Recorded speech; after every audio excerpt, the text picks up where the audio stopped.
Maupassant. La aventura de Walter Schnaps. Desde su entrada en Francia con el ejército invasor, Walter Schnaps se creía el más desdichado de los hombres. Era gordo, andaba con dificultad, se ahogaba y le dolían los pies. Era pacífico y bondadoso, nunca sanguinario, padre de 4 niños a los cuales adoraba y esposo de una joven rubia cuyos cuidados, ternezas y caricias echaba de menos a todas horas. Le gustaba levantarse tarde y acostarse pronto, comer lentamente manjares bien condimentados y tomar cerveza en las cervecerías. Afirmaba que todas las dulzuras de la existencia desaparecen con la vida y sentía odio inextinguible, instintivo y razonado a un tiempo hacia los cañones, fusiles, revólveres y sables, pero sobre todo le inspiraban horror las bayonetas, sintiéndose incapaz de esgrimir ágilmente semejante arma para defender su vientre.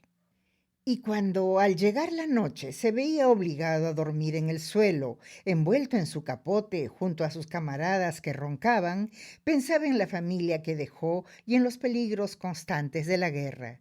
Si muriese, ¿qué sería de sus hijitos? ¿Quién los mantendría? ¿Quién los educaría? Ni aun viviendo él estarían muy sobrados, a pesar del esfuerzo que hizo para dejarles al partir algún dinero.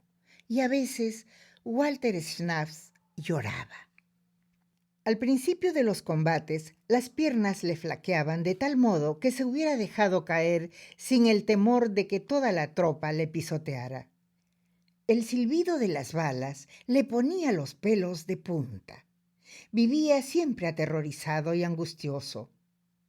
El cuerpo del ejército de que formaba parte avanzaba hacia Normandía y en una ocasión le comisionaron para reconocer un terreno, dándole un corto destacamento que debía explorar la comarca y replegarse inmediatamente. Todo parecía tranquilo en las cercanías y nada indicaba una resistencia. Pero los prusianos bajaban con tranquilidad a un pequeño valle cortado por torrentes profundos, cuando un violento fuego de fusilería los detuvo, haciéndoles más de 20 bajas, y un batallón de cazadores, saliendo bruscamente de un bosquecillo, avanzó hacia ellos con bayoneta calada. Walter Schnaps quedó un punto inmóvil, tan sorprendido y turbado que ni siquiera se le ocurrió huir. Luego, un deseo loco de abandonar el campo le poseyó, pero reflexionando que corría como una tortuga y los cazadores franceses como galgos, renunció a sus intentos. Entonces vio a 6 pasos de distancia una cortadura llena de maleza, cubierta de hojarasca, y acercándose saltó a pies juntos sin detenerse a calcular la profundidad, como se salta desde un puente al río. Atravesó como una flecha una gruesa capa de bejucos y zarzas que le arañaron la cara y las manos y cayó pesadamente sobre un lecho de piedras. Levantando los ojos, vio el cielo por el agujero que hizo al bajar. Aquel agujero revelador podía denunciarle y se arrastró cautamente a 4 patas hacia el fondo de aquel escondrijo bajo un techo de ramas enlazadas, yendo lo más deprisa posible, apartándose del lugar del combate. Al fin se detuvo, sentóse y quedó como una liebre acurrucado entre altas hierbas secas. Durante algún tiempo sonaron detonaciones, gritos y quejas. Luego los clamores de lucha fuéronse apagando y cesaron. Todo quedó en calma silenciosa. De pronto sintió removerse algo cerca de él, sobresaltándole. Pero era un pajarillo que, posándose en una rama, agitaba las hojas secas. Durante más de una hora, el corazón de Walter Schnaps palpitó estremecido.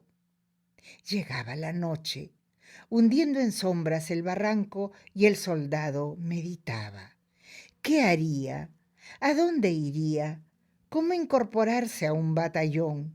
¿Por qué camino? Y si lo encontraba, comenzar de nuevo la horrible vida llena de angustias y espantos, de fatigas y sufrimientos que padecía desde que principió la guerra. No, le faltaban fuerzas para soportar las marchas y valor para los constantes peligros. ¿Pero qué hacer? No podía mantenerse oculto en aquel barranco hasta que se firmara la paz. No, ciertamente. Sin la necesidad imprescindible de comer, esta perspectiva no le hubiese aterrado, pero era preciso comer, comer todos los días. Y se hallaba solo allí, de uniforme, armado, en territorio enemigo, lejos de los que pudieran defenderle. Corrían por su piel angustiosos estremecimientos. De pronto pensó, si me hicieran prisionero, y su corazón se animaba con ansia violenta, invencible, consoladora de ser prisionero de los franceses. Prisionero, estar a salvo, alimentado, atendido, lejos de las balas y de las bayonetas, en una cárcel bien guardada. Prisionero, qué delicia. Y se resolvió inmediatamente, voy a ser prisionero. Levantóse decidido a ejecutar su proyecto sin tardanza, pero quedó inmóvil, repentinamente asaltado por molestas reflexiones y miedos inevitables. ¿Dónde hacerse prisionero? ¿Y cómo? Imágenes horribles, imágenes de muerte oprimieron su alma. Correría peligros infinitos aventurándose solo con su casco negro de punta dorada a través de los campos. ¿Y si tropezase con labriegos? Aquellos labriegos, viendo a un prusiano perdido, a un prusiano sin defensa, lo matarían como a un perro vagabundo. Harían con su cuerpo una carnicería, clavando en él horcones, picos, guadañas y palas. Magullarían su carne, triturarían sus huesos con el furor de vencidos exasperados. Y si encontrase a los cazadores, indisciplinados, enloquecidos, desatentos a toda ley, a toda piedad, lo fusilarían para entretenerse, para pasar el rato, para divertirse viendo la mueca de su rostro agonizante. Y se imaginaba ya contra una tapia y veía los cañones de 12 fusiles cuyas negras bocas parecían mirarle. ¿Y si encontrara un ejército francés? Las vanguardias le tomarían por un explorador, por un atrevido y valiente soldado que avanzaba reconociendo el terreno y dispararían contra él. Oía ya las descargas intermitentes de los soldados ocultos entre las malezas mientras él, en pie, al descubierto, en medio del campo, caía muerto, acribillado como un colador, sintiendo ya las balas en la carne. Volvió a sentarse desesperado. A su juicio no había salvación para él. Había cerrado la noche silenciosa y negra. El soldado no se movió, estremeciéndose a cada uno de los ruidillos ignorados y leves que se producen en las tinieblas. Un conejo arañando la tierra espantó a Walter Schnaps hasta el punto de impulsarle a huir. Los chillidos de los mochuelos le desgarraban el corazón como dolorosas heridas. Abría desmesuradamente los ojos para ver en la oscuridad y a cada instante le parecía que andaban cerca. Después de interminables horas y de angustias de condenado, a través del ramaje que lo cubría, vio clarear el cielo. Una inmensa tranquilidad inundó su alma. Sus músculos, perdiendo la rigidez que los contraía, descansaron. Su espíritu se calmó, cerráronse sus ojos y quedóse dormido. Al despertar, vio el sol en lo más alto de su carrera. Ningún ruido turbaba la tranquilidad melancólica de los campos y Walter Schnaps comprendió que padecía un hambre aguda. Bostezaba y la boca se le hacía agua pensando en el salchichón, en el buen salchichón que comen los soldados, y le dolía el estómago. Levantóse, dio algunos pasos y notando que sus piernas flaqueaban, volvió a sentarse para reflexionar. Aún durante 2 o 3 horas estuvo discutiendo el pro y el contra, cambiando a cada instante de resolución, abrumado, combatido por contradictorios razonamientos. Una idea le pareció al fin lógica y práctica. Esperar a que pasara un campesino solo, sin armas y sin herramientas peligrosas, correr a su encuentro y entregarse a él, haciéndole comprender que se declaraba prisionero. Se quitó el casco negro cuya punta dorada podía serle fatal y asomó la cabeza con precauciones infinitas. Ningún ser aislado se presentaba en el horizonte. Lejos, a la derecha, un villorrio lanzaba el humo de sus chimeneas, el humo de las cocinas. A la izquierda y al extremo de una calle de árboles aparecía una residencia señorial. Así aguardó hasta el anochecer, padeciendo espantosamente y sin ver más que los cuervos que pasaban por encima de su escondrijo, sin oír otra cosa que los tristes lamentos de sus tripas. Y volvió a cerrar la noche. Acomodándose y estirándose bajo las malezas, volvió a dormir con fiebre, torturado por fieras pesadillas, con el sueño de un hambriento. De nuevo la aurora se mostró en el cielo y el soldado volvió a observar.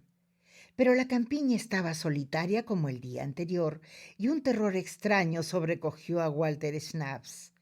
El terror de morir de hambre. Imaginábase tendido en el agujero, inmóvil, con los ojos cerrados. Luego, toda clase de animalitos acercándose a su cadáver, lo devoraban, lo cubrían, deslizándose bajo la ropa y mordiendo su piel fría. Un cuervo le sacaba los ojos con su afilado pico. Entonces enloqueció, creyendo que la debilidad le desmayaría, no permitiéndole andar, y estaba resuelto a encaminarse hacia el villorrio cuando vio a 3 campesinos que iban con los horcones al hombro. Volvió a su escondrijo para que no lo descubrieran. Pero cuando la noche hundió en sombras la llanura, el soldado salió, incorporándose apenas, encorvado, temeroso, con el corazón palpitante, avanzando hacia la residencia señorial, prefiriendo antes acudir a ella que al villorrio, el cual imaginaba como una guarida de tigres. En las ventanas del piso bajo se veía luz. Una estaba abierta y despedía olor intenso de manjares bien condimentados, olor que penetró de pronto por la nariz hasta el estómago de Walter Schnaps, crispándole, atrayéndole con fuerza irresistible, avivando su corazón con audacia desesperada. Y bruscamente, sin reflexionar, asomó su cabeza cubierta con el casco negro de punta dorada por el hueco de la ventana. 8 criados comían alrededor de una gran mesa, pero de pronto una doncella quedóse petrificada, con los ojos fijos, dejando caer el vaso que se llevaba a la boca. Todas las miradas fueron a convergir en un punto. ¡El enemigo! El enemigo. Los prusianos atacaban la residencia señorial. Primero resonó un grito, un solo grito, formado por 8 voces diferentes. Un grito de mortal espanto. Luego un tumultuoso movimiento, empujones, apreturas, confusión y desordenada huida por la puerta del fondo. Cayeron las sillas, los hombres atropellaron a las mujeres pisándolas. En un instante la habitación quedó vacía, abandonada, con la mesa cubierta de manjares a la vista de Walter Schnaps, estupefacto, que seguía junto a la ventana. Después de algunas dudas, encaramóse como pudo y entró acercándose a los platos. Su hambre desesperada le hacía temblar como un calenturiento, pero el terror le contenía paralizándole aún. Escuchó. Estremecíase toda la casa. Cerrábanse con estrépito las puertas, andares rápidos resonaban en el piso de arriba. El prusiano, inquieto, aplicó el oído a los confusos rumores. Oyó luego sordos ruidos, como de cuerpos que se desplomaran sobre la tierra blanda cerca del muro, cuerpos humanos que saltasen desde el primer piso al jardín. Después cesaron los movimientos y las agitaciones, y la residencia señorial quedó silenciosa como una tumba. Walter Schnaps, sentándose ante un plato servido con abundancia, intacto, comenzó a comer. Comía con ansia, llenándose mucho la boca, masticando con prisa, como si temiera verse interrumpido antes de tragar lo necesario. Servíase de las dos manos y engullía fieramente viandas que llenaban su estómago, hinchando su cuello al pasar. A veces tenía que interrumpir sus operaciones, temiendo reventar como un tubo demasiado lleno, y cogía un jarro de sidra para desatrancar el esófago como se limpia una cañería. Vació todos los platos y todas las botellas. Luego, embrutecido, borracho, se desabrochó el uniforme para no ahogarse. Confundiéronse las ideas en su cerebro y se le cerraron los ojos. Apoyó la cabeza entre los brazos cruzados sobre la mesa y perdió la noción de todo. La luna iluminaba dulcemente los árboles del jardín. El día se aproximaba. 200 hombres armados guardaban el edificio. Entonces, a pesar de los síntomas de indigestión que le atormentaban, el prusiano, loco de alegría, empezó a bailar desaforadamente, levantando los brazos y las piernas entre gritos frenéticos hasta caer sin fuerzas junto a una pared. Era prisionero, estaba en salvo. De este modo, la señorial residencia en Champiguet fue reconquistada al enemigo después de 6 horas de ocupación. El coronel Ratier, comerciante de pañería que realizó la hazaña al frente de los nacionales de Roche-Oisel, fue condecorado.